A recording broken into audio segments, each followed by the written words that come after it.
नमस्कार दोस्तों, जय भारत जय उत्तराखंड। मैं हूं आपके साथ कुलदीप रावत और इस समय आप देख रहे हैं पहाड़ों का राही चैनल सीधा पहाड़ से। पहाड़ों का राही हमेशा प्रयास करता है जनता के हित में मुद्दे उठाए, पहाड़ की संस्कृति को बचाए रखे और जो है चाहे कोई भी जन समस्या हो जनप्रतिनिधियों तक पहुंचाई जाए। हालांकि हमारे उत्तराखंड के जनप्रतिनिधि पिछले 20 सालों से सोए हुए हैं, कोई मतलब नहीं पहाड़ वासियों से। सीधा सीधा मैदान के जो लोग हैं उनके लिए योजना बनाई जाती है, उनको फायदे पहुंचाए जाते हैं। आज मैं जिस जगह पे बैठा हूं ये यहाँ पे एक होम स्टे बनाया गया, मैदावन कॉर्बेट होम स्टे के नाम से यहाँ पे बनाया गया है। काफी खूबसूरत ये जगह है, लेकिन किस तरीके से यहाँ पे इसको चलाया जा रहा है और कितनी परेशानियों का सामना करना पड़ रहा है, उन सब की जानकारी मैं दूंगा। मेरे साथ देवेंद्र भारती जी है जो यहाँ के ऑनर है। पहले तो बहुत बहुत स्वागत है भारती जी आपका जो है। नमस्कार, बहुत बहुत धन्यवाद। और मैं बताना चाहता हूँ भारती जी जो है कोई आम आदमी नहीं है। ये जो है राम मंदिर की अगर मैं बात करूं, राम मंदिर के आंदोलन में अयोध्या तक किए गए ये इकलौते इस नैनाना ब्लॉक से व्यक्ति हैं जो राम मंदिर के आंदोलन में जिन्होंने भाग लिया था, जिन्होंने उत्तराखंड आंदोलन में जो है अपना योगदान दिया। आज राज्य आंदोलनकारी भी जो है ये इन्होंने रह चुके हैं राज्य आंदोलनकारी की, उनको पेंशन भी मिलती है हालांकि। लेकिन एक समस्या जो वो जूझ रहे हैं इस अपने होम स्टे को चलाने के लिए, बहुत ही दुखदायी बात है। और मैं पूछना चाहूंगा भारती जी, अगर कॉर्बेट नेशनल पार्क की बात की जाए तो सबसे बड़ा क्षेत्र कॉर्बेट का इधर ही आता है। यहाँ बाघ भी आ ही रहे हैं, लोगों को खा भी रहे हैं। हमारे विधायक जी कहते हैं कॉर्बेट जो है अभिशाप बन चुका है जो है यहाँ के लैंसडौन विधानसभा के लिए। लेकिन यही ये रामनगर की मैं बात करूं तो उधर के क्षेत्र वासियों के लिए तो ये स्वर्ग है जो है। क्या कहना चाहोगे? अभिशाप शब्द गलत है। कॉर्बेट नेशनल पार्क जो है ये एक वरदान है और वन्य जीवों का और मानव का ये बीच बीच में इस प्रकार की घटनाएं होती रहती है। और ऐसा नहीं है कि रामनगर में नहीं होती, रामनगर में भी होती है, परंतु वहाँ पर हजारों लोगों की रोजी रोटी जुड़ी है इस कॉर्बेट नेशनल पार्क के कारण से। इसलिए उन लोगों को इतना बुरा नहीं लगता है। हालांकि किसी व्यक्ति की मौत होना, किसी जानवर के द्वारा मारा जाना, ये बहुत दुखदाई है हम लोगों के लिए। परंतु अगर हम इस दुख को झेल रहे हैं तो उसी कारण से, कॉर्बेट नेशनल पार्क के कारण से, हम जिस दुख को हम झेल रहे हैं तो कॉर्बेट नेशनल पार्क के कारण से रामनगर के वासी उसका सुख भी प्राप्त कर रहे हैं। जी जी जी। जो जिसके लिए हमारे इस गढ़वाल क्षेत्र के लोग बहुत ज्यादा वंचित हैं। जी। आइए थोड़ा अच्छा मैं आपसे एक बात पूछना चाहता हूँ। जितना मैं जानता हूँ कि कॉर्बेट पार्क को ज्यादातर मैनेज तो कुमाऊं मंडल जो है मैनेज कर रहा है, जबकि इसका लगभग 70% भाग जो है गढ़वाल मंडल में आता है। फिर भी जो है मतलब ऐसा क्यों, क्या लगता है आपको जो है? 70 नहीं, 70 क्या 75% से भी ज्यादा भाग जिला पौड़ी गढ़वाल के अंतर्गत है। और मैं बता देना चाहूंगा कि हमारा जो ढिकाला है, ये ढिकाला हमारा विकास खंड रिखणी खाल, तहसील हमारी लैंसडौन और पट्टी पैनो के अंतर्गत आता है। अच्छा, पट्टी पैनो के अंतर्गत आता है। हाँ जी। और इस वहाँ की जो देख रेख है इस समय कुमाऊं मंडल विकास निगम करता है। अच्छा, कुमाऊं। और कायदे से ढिकाला का जो बंगला है और वो जो सारा क्षेत्र है उसकी देख रेख करनी चाहिए थी गढ़वाल मंडल विकास निगम। परंतु हमारे यहाँ जो क्षेत्र के अभी तक के, चाहे वो कांग्रेस के रहे हों, चाहे भाजपा के रहे हों, छोटे रहे हों, बड़े रहे हों, कोई भी रहे हों, चाहे वर्तमान है कोई भी है, किसी ने इस संबंध में आवाज नहीं उठाई। हमारे इधर तड़िया खाल से केवल 10 किलोमीटर की दूरी पे है ढिकाला। तो डॉक्टर हरक सिंह रावत जी से हमने मांग की थी तो उन्होंने वो रोड खुलवाई थी। तो 10 साल से बंद पड़ी थी, उन्होंने खुलवाई वो रोड, उस दिशा में काम कर रहे थे। परंतु अभी ना तो सरकार में है ना किसी पद पे है, फिर बंद तो वो फिर बंद हो गया है।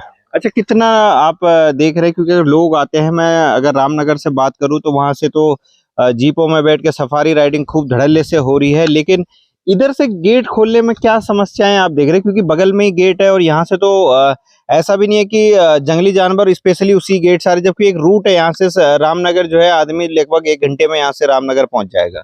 ये मैदावन का गेट है और मैदावन से लेकर दुर्गा देवी तक लगभग 21-22 किलोमीटर का ये वन मार्ग है जी।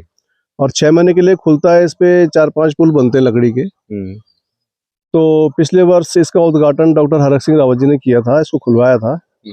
और इस वर्ष ये राजनीति की भेंट चढ़ गया और ये बंद हो गया दोबारा से।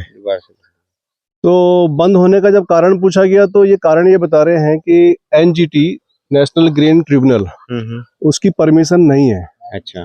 तो हमारा आग्रह ये है कि यदि इस गेट के लिए परमिशन नहीं है तो शेष जितने गेट खुले हैं उनके लिए परमिशन कैसे मिली। दूसरी बात है, जो मेरी जानकारी में और पक्की जानकारी है, जो गर्जिया देवी का जो गेट है, गर्जिया वाला जो गेट है, उस पे भी एनजीटी की परमिशन नहीं है। उस पे जिप्सी चल रही है, सफारी चल रही है। तो ये भेदभाव हम लोगों के साथ क्यों है? गढ़वाल के और खासकर इधर के लोगों के साथ भेदभाव क्यों जो है?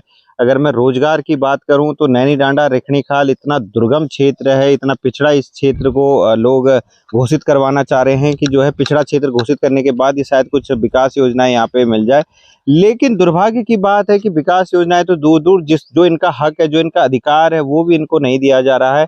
आज मैं अगर यहाँ पे दुर्गा देवी जाने की बात करूं, मैदावन का यहाँ पे गेट है, नज़दीकी है, यहाँ से इजीली टूरिस्ट बहुत बढ़िया सफारी राइडिंग करने के लिए आ सकते हैं। और सबसे बड़ी बात कि टूरिस्टों को जो चीज़ देखने के लिए वो आते हैं, टाइगर देखने के लिए आते हैं, गुलदार देखने के लिए आते हैं, सबसे ज़्यादा वन्य जीव आपको अगर देखने हैं तो इस गेट से शायद आपको देखने को मिल जाए। जबकि जो है जो जिम कॉर्बेट, जहाँ रामनगर से लोग आते हैं, उनको कुछ नहीं देखने को वहाँ से मिलता। शायद कुछ ना कुछ इसमें राजनीति है, कुछ ना कुछ इसमें नेताओं का मुझे लगता है कमीशन खोरी है, जिस वजह से यहाँ से टूरिस्टों को नहीं खोला जा रहा है। क्योंकि यहाँ का अगर खोला जाएगा तो जो है यहाँ के होटल्स चलेंगे, शायद यहाँ से उनको मुनाफा ना मिले। ऐसा कुछ है, लगता है आपको क्या? देखिए, जितना मेरी जानकारी में है वो ये है कि रामनगर की जो होटल की लॉबी है वो बहुत ज्यादा मजबूत है और उनका करोड़ों का, अरबों का वहाँ इन्वेस्टमेंट हो रखा है रामनगर क्षेत्र में। तो इस कारण से वो लोग नहीं चाहते कि ये गेट खुले। अगर ये गेट खुलेगा तो उनका बिजनेस कम होगा, उनको ऐसा लगता है। परंतु मेरी शिकायत तो उनसे है नहीं। बिजनेस करने वाला, काम धंधे वाला आदमी अपने हिसाब से करता है।